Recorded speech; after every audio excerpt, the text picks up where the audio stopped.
حضرت ابو ہریرہ رضی اللہ تعالیٰ عنہ سے روایت ہے،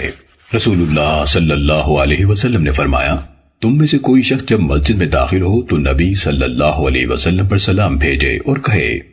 اللہم افتح لی ابواب رحمتک، اے اللہ میرے لیے اپنی رحمت کے دروازے کھول دے، اور جب باہر نکلے تو نبی صلی اللہ علیہ وسلم پر سلام بھیجے اور کہے، اللہم عصمنی من الشیطان الرجیم، اے اللہ مجھے مردود شیطان سے محفوظ رکھ۔ سننے ابن ماجہ حدیث نمبر 773۔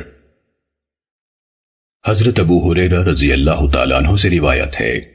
رسول اللہ صلی اللہ علیہ وسلم نے فرمایا، جب تم میں سے کوئی شخص وضو کرتا ہے اور وضو بھی خوب سنوار کر کرتا ہے،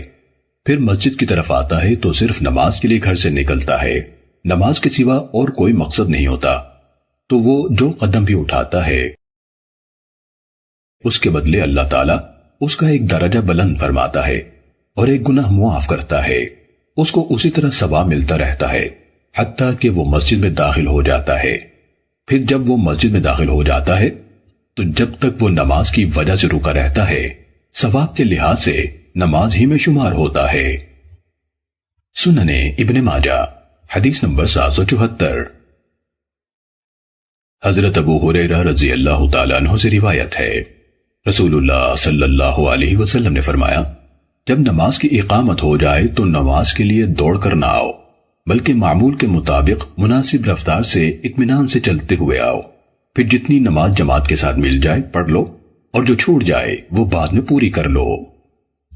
سننے ابن ماجہ حدیث نمبر 775۔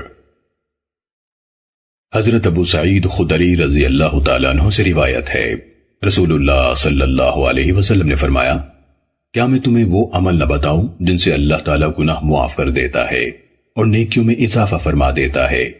صحابہ نے عرض کیا، جی ہاں اللہ کے رسول فرما دیجئے۔ آپ صلی اللہ علیہ وسلم نے فرمایا،